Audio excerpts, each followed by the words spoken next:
By James Francesca. I said, empty your mind. Be formless, shapeless, like water. Now you put water into a cup, it becomes the cup. You put water into a bottle, it becomes the bottle. You put it in a teapot, it becomes the teapot. Now water can flow or it can crash. Be water, my friend.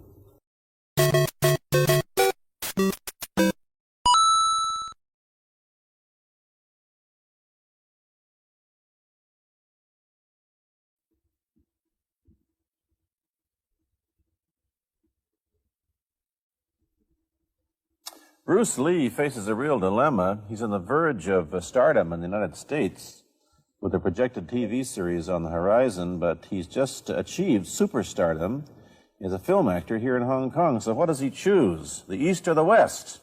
It's the kind of problem most budding movie actors would welcome. It's the Pierre Burton Show, the program that comes to you from the major capitals of the world. This edition comes to you from Hong Kong. And Pierre's guest is the man who taught karate, judo, and Chinese boxing to James Garner, Steve McQueen, Lee Marvin, and James Coburn. The newest Mandarin superstar, known in the West for his appearances in Batman, The Green Hornet, Ironside, and Longstreet. His name is Bruce Lee, and he doesn't even speak Mandarin. And here's Pierre. Well, how can you play in Mandarin movies if you don't even speak Mandarin? How do you do that?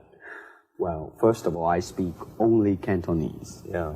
So, I mean, there is quite a difference as far as pronunciation and things like that go. So somebody else's voice is used, right? Definitely, definitely. You just make the words. Doesn't that sound strange when you go to the movies, especially in Hong Kong, in your own town, and you see yourself with somebody else's voice?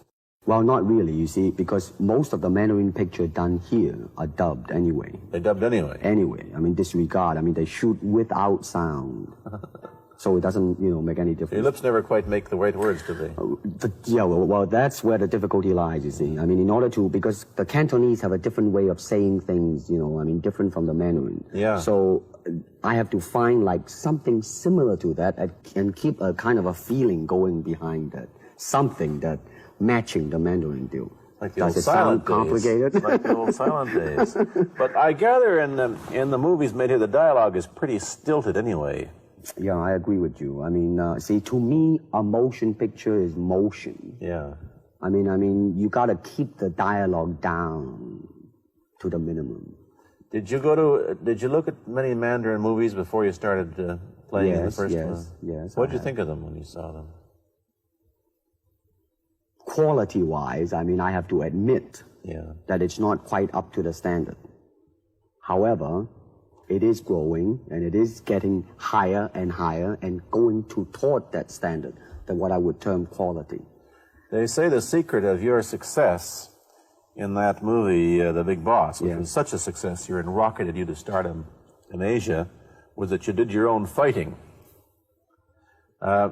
As an expert in the various martial arts in China, what did you think of the fighting that you saw in the movies that you studied before you became a star?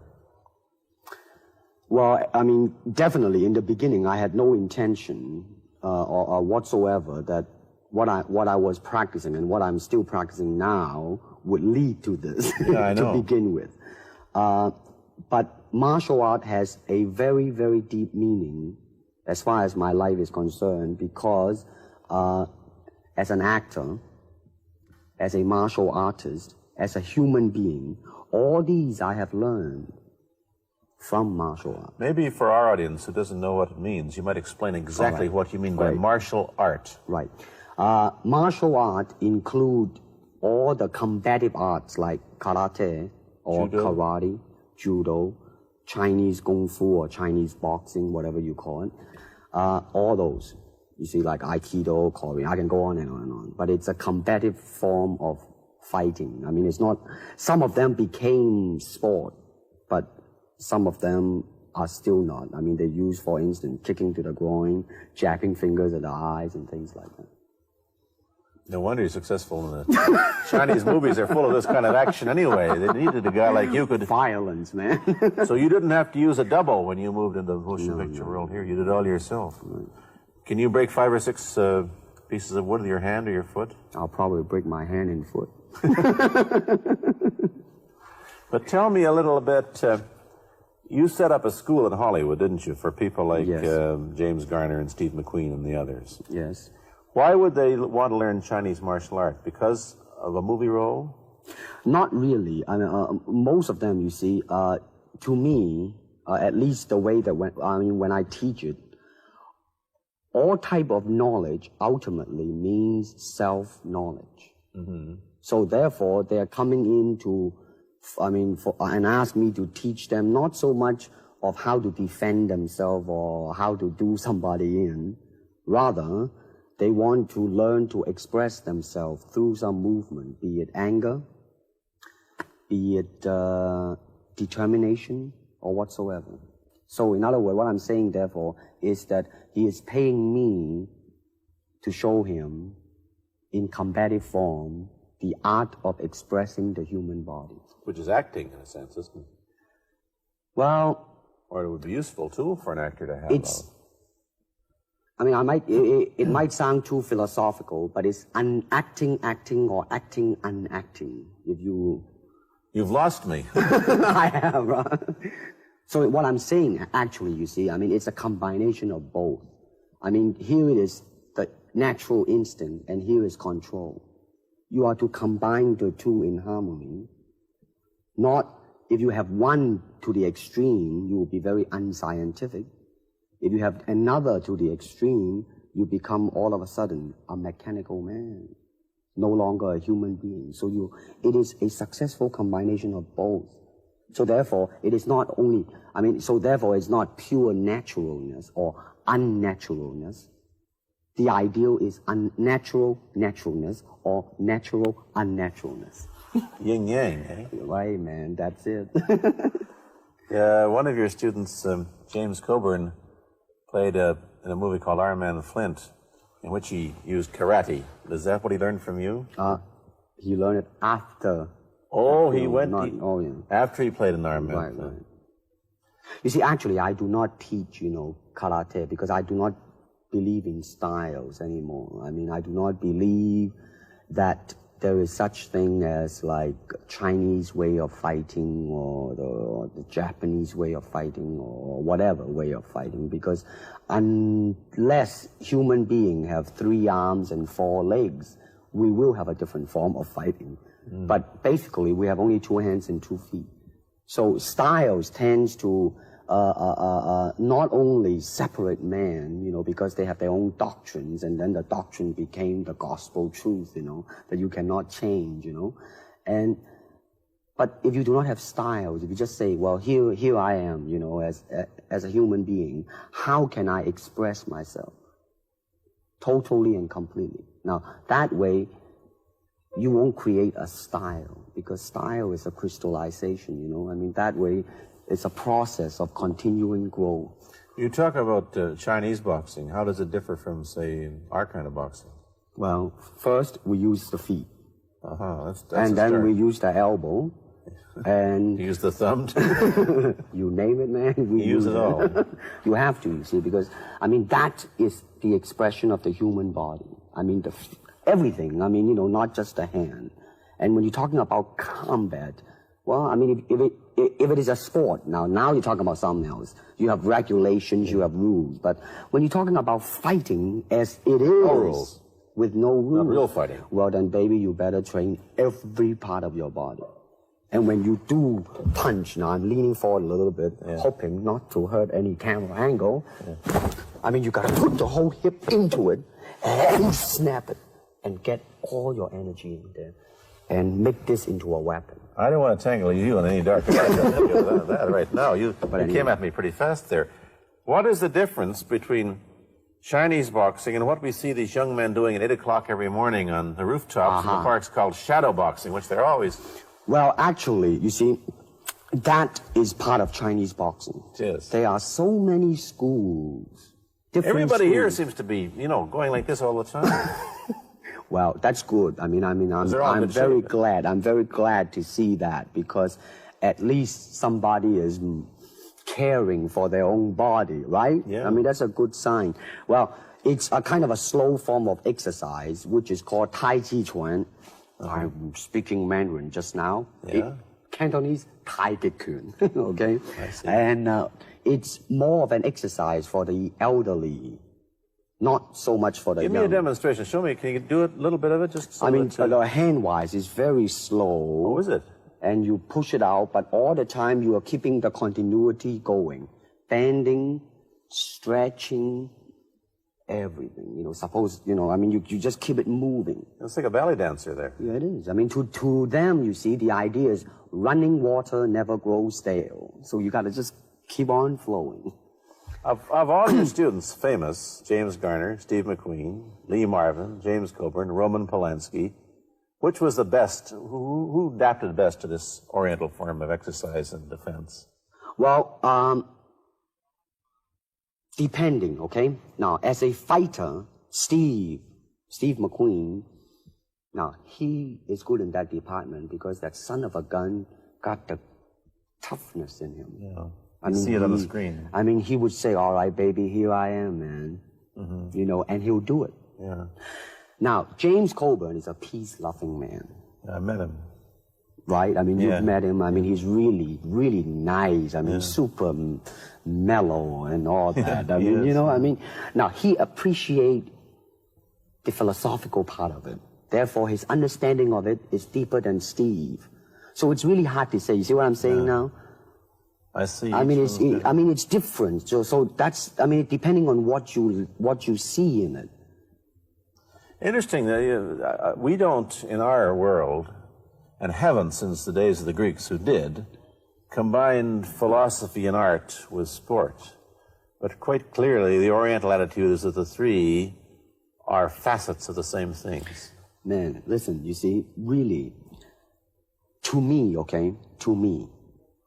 ultimately, martial art means honestly expressing yourself. Now, it is very difficult to do. I mean, it is easy for me to put on a show and be cocky and be flooded with a cocky feeling and then feel like pretty cool and all that.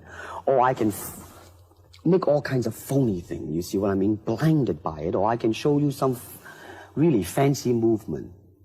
But to express oneself honestly, not lying to oneself, and to express myself honestly, now, that, my friend, is very hard to do. And you have to train. You have to keep your reflexes so that when you want it, it's there. When you want to move, you're moving. And when you move, you are determined to move. Not taking 1 inch, not anything less than that. If I want to punch, I'm going to do it, man, and I'm going to do it, you see. So that is the type of thing you have to train yourself into it, to become one with the, you think? Yeah, this is very un-Western, this attitude. I want to ask you about your movie and TV career, but first we'll take a break. Then I'll be back with Bruce Lee. I've been talking to Bruce Lee mainly about the Chinese martial arts, which include things like Chinese boxing, karate, and judo, which is what he taught when he was in Hollywood. After he left the University of Washington, where he studied, of all things, philosophy, if you can believe that. He did, but that, perhaps you understand why the two go together from the first half of this program. And you can perhaps understand how he got into films. He knew a lot of actors, but I'm told that you got the job on the Green Hornet, where you played Kato the chauffeur, mainly because you're the only Chinese-looking guy who could pronounce the name of the leading character, Britt Reed. I meant that as a joke, of course. And it's a heck of a name, man. Yeah. I mean, every time I said it at that time, I was super conscious. I mean, really, now, that's another interesting thing, huh? Let's say if you learn to speak Chinese. Yeah. And it's not difficult to learn and speak the word. The hard thing, the difficult thing, it's behind what is the meaning, what brought on the expression and feelings behind those words. Like when I first arrived in the United States, and I look at a Caucasian, and I really would not know whether he was putting me on, or is he really angry, because we have different way of reacting to it. See, those are the difficult things, you see. It's almost as if you came upon a strange race where a smile didn't mean what it does to us. In fact, a smile doesn't always mean the same, does it? Of course not. Yeah, I just thought of that. Tell me about the big break when you played in Longstreet. I must tell the audience that That's it. Bruce Lee had a bit part or a supporting role in the Longstreet series, and this had an enormous effect on the audience. What was it? Well, you see, the title of that particular episode of Longstreet is called The Way of the Intercepting Fist. Now, I think the successful ingredient in it was because I was being Bruce Lee. Yourself. Myself, right. And did that part, just express myself, like I say, honestly express myself at that time. And because of that, I brought, favorable mentioning in like New York Times, which says like the Chinaman, who incidentally came off quite convincingly enough to earn himself a television series, and so on and so on and so forth. Can you remember the lines by Sterling Siliphant, the key lines? He's one of my students, you know that? Was he too? Yes. Too bad. Everybody is your student. But you read, there were some lines that expressed your philosophy. I don't know if you remember them or not. I remember that. I Let's said, hear. this is what it is, okay? You're talking to Longstreet, played by James Francesca. I said, empty your mind. Be formless, shapeless, like water. Now you put water into a cup, it becomes the cup. You put water into a bottle, it becomes the bottle. You put it in a teapot, it becomes the teapot. Now water can flow or it can crash. Be water, my friend. Like that, you see? Oh, I see. I get the idea. I get the power behind it. So now, two things have happened. First, there's a pretty good chance that you'll get a TV series in the States called The Warriors, in which you use what? The martial arts in a Western setting? That was the original idea. Now, Paramount, I did Longstreet for Paramount, and Paramount wants me to be in a television series. On the other hand, Warner Brother wants me to be in another one, but both of them, I think, they want me to be in a modernized type of a thing. And they think that Western idea is out. But you would you want to do the Western, eh? I want, because you see, I mean, how else can you justify all these punching and kicking and violence except in that period of the West? I mean, in nowadays, I mean, you don't go around on the street kicking people or punching people. Because if you do, that's it. I mean, I don't care how good you are, But this is true also of the Chinese dramas, which are mainly costume dramas. They're all full of blood and gore over here. You mean here? Yeah. Well, unfortunately, you see, I hope that the picture I am in would either explain why the violence was done, whether right or wrong or whatnot. But unfortunately, pictures, most of them here, are done mainly just for the sake of violence. You know what I mean? Like, fighting for 30 minutes, get stabbed 50 times. But I'm fascinated. Let me give you your microphone back. I'm fascinated that you came back. I am a martial artist. You came back to Hong Kong on the verge of success in Hollywood and full of it. And suddenly, on the strength of one picture, you become a superstar. Everybody knows you. You have to change your phone number. You get mobbed in the streets. Now, what are you going to do? Are you going to be able to live in both worlds? Are you going to be a superstar here, or one in the States, or both? Well, let me say this. First of all,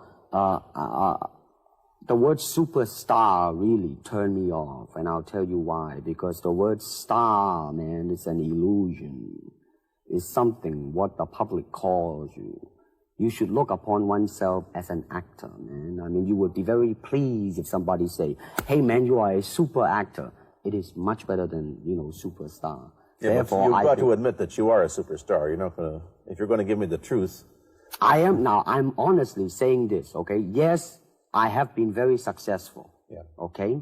But I think the word star I do not look upon myself as a star. I really don't. I mean, believe me, man, when I say it. I mean, I'm not saying it because what are you going to do? Let's get back to the question. Okay. Are you going to stay in Hong Kong and be famous? Or are you going to go to the United States and be famous? Or are you going to try and eat your cake and have it too? I am going to do both because, you see, I have already made up my mind that in the United States, I think something about the Oriental, the true Oriental should be shown. Hollywood sure as heck hasn't.